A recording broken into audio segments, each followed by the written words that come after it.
How well do you remember your childhood? Rejected by your parents, then by the system, but then something incredible happened. Say my name. Shazam! Billy. I spent millennia searching for a worthy champion. Give us the powers, child. Go fight for the world. Hey, Khaleesi! Shazam! Fury of the Gods. Rated PG-13. Welcome back, everyone. It's Charlie. There's a brand new Shazam! Fury of the Gods trailer. There's a bunch of Easter eggs, so we'll break it all down. If you're brand new to the channel, be sure to subscribe to get all the videos. I know there's lots of questions about how all these characters figure into the big DC Studios reboot in DC Phase 1, or DC Chapter 1, as James Gunn is calling it. He's calling them chapters instead of phases, but it's the same basic concept.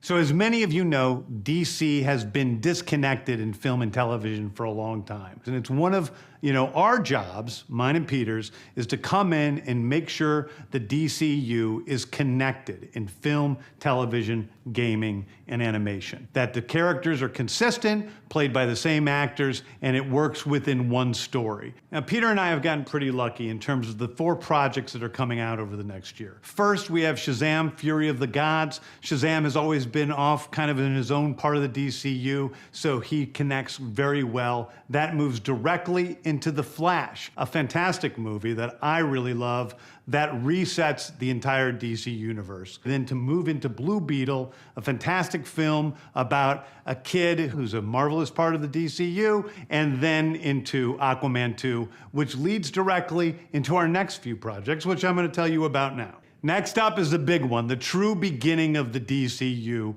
This is called Superman Legacy. This is being written by me. I'm in the middle of it. I'm having a great time doing it. And Superman will be released into theaters July 11th, 2025. Zachary Levi seems very confident that he's going to come back. James Gunn did say that the Flash movie would reboot most of the previous DCEU, but not completely reboot everything. According to him, it is possible that Gal Gadot comes back as Wonder Woman. It is possible that the Shazam characters come back, but we know that The Rock is not coming back as Black Adam, so not every single Shazam associated character is coming back. But they're still releasing all the previous DCEU connected movies this year, and some of them they're just saying, oh, this could be part of our new DCU. They're just calling it the DCU instead of the DCEU. The Blue Beetle movie is a good example of that. Like they said, when the Blue Beetle movie comes out later this year, that could be part of their new DCU, as if it was going to be part of it. Just because of the way they made the movie to be relatively self-contained and without too many overt connections to the DCEU. Like, not every single Justice League member, like Henry Cavill's Superman, shows up and helps him out through the entire movie. So from a practical perspective, it's just easier for them to say, oh, you know what, this is connected because we say it's connected. And it seems like that's the tactic they're taking with some of the movies this year, and that's why they're removing some of the cameo scenes from DCEU actors like Henry Cavill's Superman from the Flash movie, and some of them they're keeping in, and some of the post-credit scenes are changing. Like, can we make a couple edits to this particular movie so that it feels like it's less connected to the DCEU and more connected to our DCU after the big reboot? But it is helpful to know that they are planning on doing what we all kind of assumed that they were going to do and use the big Flashpoint twist in the Flash movie to soft reboot everything. During the new Shazam! Fury of the Gods trailer, it seems like it's mostly about Billy believing in himself, which gets into the origin of their powers, like the acronym that makes up all the different names in their powers. Shazam is an acronym. It stands for the wisdom of Solomon, the strength of Hercules, the stamina of Atlas, the power of Zeus, the courage of Achilles, and the speed of Mercury. Black Adam has the same thing for his name. It's meant to be another acronym of Shazam, but it represents the Egyptian gods in Black Adam's case, and in this case, it's the Greek gods. There are a couple names in there, though, that weren't traditionally Greek gods, though, so I think that they're treating them like legendary figures, because if you look at this page in the Book of Magic that's based on their powers, like this is the one with the lightning on it that symbolizes their powers, it just seems like Mary Marvel finds this Book of Magic in the Rock of Eternity that was written by the wizard Shazam about the origin of their powers and how he created them in the first place. That's the whole thing with Helen Mirren's character and the 3 sisters that are trying to take the powers back of the Greek titan Atlas. Some of the Greek mythology, I think they're playing a little fast and loose with. They're treating them like legendary figures, like technically Atlas wasn't a god, he was a titan. It's a slightly different thing, but still just as powerful. In the clip, Billy is in Shazam powered up form, in adult form, talking to his child therapist, because technically he's a child, he'd still be seeing a child therapist. Played by PJ Byrne, who you probably recognize from 1,000 Things. He's actually been in a bunch of stuff recently. And he's just talking, building through all the traumatic things in his past and how he's overcome that since the events of the first movie to become the character Shazam. So in this trailer and in the previous trailer where it seems like he's trying to give up his powers, like, no, I need to sacrifice myself in order to save Freddie Freeman here. He either pretends like he's going to give up his powers, like he feigns in order to get them to lower their defenses, and then he has the knockdown, drag-out fight with the dragon, after making a whole bunch of Game of Thrones Khaleesi references. It sounds like a lot of these scenes and a lot of the movie, maybe just in general, are him drawing on the powers of the courage of Achilles. Because in the first movie, you mostly just see him using his powers of flight, strength, lightning. The lightning comes from the power of Zeus, like that's what that power represents. The strength of Hercules is just like his physical strength. The other interesting thing that the director said about the dragon in the movie is that the dragon is actually made of wood from this mythical tree. It seems like their home is on Mount Olympus or somewhere near Mount Olympus, just because we're talking about the Greek mythology here. There are a couple more scenes inside there, like behind the sisters on this altar here, you can see this giant statue of their father, the Greek Titan Atlas, holding the earth. When they say the wizard Shazam stole the powers from their father and these other people using the staff here, like as is depicted, you see all the different names around him here. It'll be interesting to see how they explain this. Did he really steal them, or was he granted the power or a portion of the power by Atlas himself? My early theory right now, because Rachel Ziegler's character, who's meant to represent like the youngest sister, seems like she sides with Freddie Freeman, like she falls in love with him, or they start some kind of relationship and wants to help the Shazamly. And her sisters turn against her because you see her fighting her sisters and her fighting the dragon with Freddie Freeman. Early theory is that by the end of the movie, they'll come to an arrangement where the sisters just grant them a portion of their father's power, so they continue to use their powers, but they're not quote-unquote stealing it from the sisters anymore.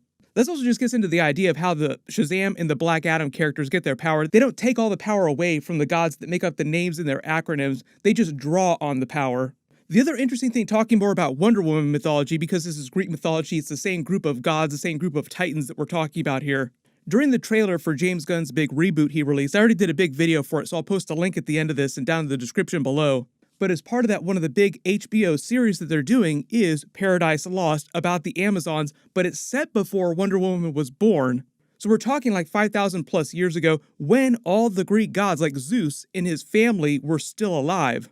So if you remember the flashback to the Darkseid War 10,000 years ago during the Justice League Snyder Cut, we're probably going to be seeing way more of those types of characters. Now obviously they're going to recast a lot of those characters, but it's just the idea that we're going to see more with those gods before Wonder Woman is born. Like she'll probably be born at the end of that series.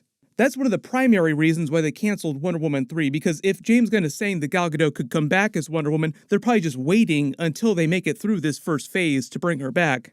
As far as we know though, according to James Gunn's announcements about the upcoming DCU projects, the first major one is supposed to be the new Superman Legacy movie, even though there are a couple projects here on the schedule that will come before that. The Superman Legacy movie isn't supposed to be released till 2025, so it sounds like there's going to be a period after this year where there's just kind of stuff in limbo in between things. They made it sound like there was going to be a Peacemaker Season 2 as well, because the Amanda Waller series is supposed to take place between Peacemaker Season 1 and Peacemaker Season 2. And it'll star some of the Peacemaker characters, which was a DCEU series. Like some of his Suicide Squad DCEU characters are continuing. But it looks like there aren't any Shazam-related movies involving those characters or the Black Adam characters during his official Phase 1. Like the Shazam Fury of the Gods movie is the last time you'll see any Shazam-related characters for a good long while. So it's one of those deals when Zachary Levi talking about coming back is like, we'll come back, but it'll be like 3-4 years before you might see those characters again anywhere, let alone in another one of their movies. Also, one of the problems with that is that if they do bring them back, all the kids would be so much older, they would look so much older that it would get kind of weird. Really good example is Mary Marvel. The reason why she's being played by the kid version of the character is because they aged up so much in the couple years since the first movie that she just looked like the perfect age to play her character as an adult. Asher Angel is 20 years old right now as we're releasing this movie. In a couple more years, like 4 more years, he'd be in his mid-20s, he would be the perfect age, theoretically, to play a version of Shazam. Now, he's not super swole, so it would look kind of weird. They have to use a lot of CG to buff him up. That's why I'm not holding my breath on all the Shazam characters coming back. The other big thing we haven't been talking about as much is the new Batman that they're going to have in this shared DCU. They're going to have 2 Batmen going forward. There'll be the Robert Pattinson Batman and the Batman 2. Matt Reeves is apparently just calling it the Batman Part 2 right now. That'll also be coming out in 2025, the same year that new Superman Legacy movie is coming out. And as you can see on this chart, it'll be an Elseworlds movie set in a different universe not connected to the DCU, not connected to the Superman Legacy movie, for instance. That Batman will be in the Brave and the Bold movie, and it'll be a Damian Wayne team-up movie with the rest of the Bat family. So like skipping way further ahead, like we have young Robert Pattinson Batman in like Batman Year 3 by the time Batman 2 comes out. Then a little while after the Superman Legacy movie, we'll have Brave and the Bold with a young version of Damian Wayne that Batman has already had. I'm assuming he'll be in his 40s. We'll see how old they wind up making him. And we'll have Nightwing, we'll have Red Hood, we'll have pretty much all the other major members of the Bat family, kind of skipping over the development of some of those characters. He did say Bat family, so they'll all be in there somewhere. I don't know if every single one of them is going to be in the movie.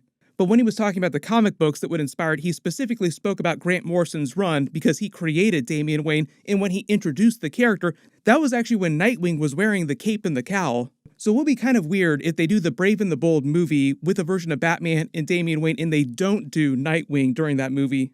I'm sure there's going to be 1,000 questions about all these different new movies and all the reboot stuff that's happening. Don't worry, I'll do videos about everything. And because we have the Super Bowl trailers that are dropping in the next couple of days, there's going to be a brand new Flash trailer with a whole bunch of different footage. Of course, I'll do videos for all that stuff. Be sure to enable alerts so you don't miss any of that. Everyone click here for that much larger DC Studios trailer for all the rebooted movies and the new HBO series that they're doing, and click here for my brand new Ant-Man and the Wasp Quantumania video to watch Kang start the Kang Multiverse War. Thank you so much for watching, everyone stay safe, and I'll see you guys in the next one.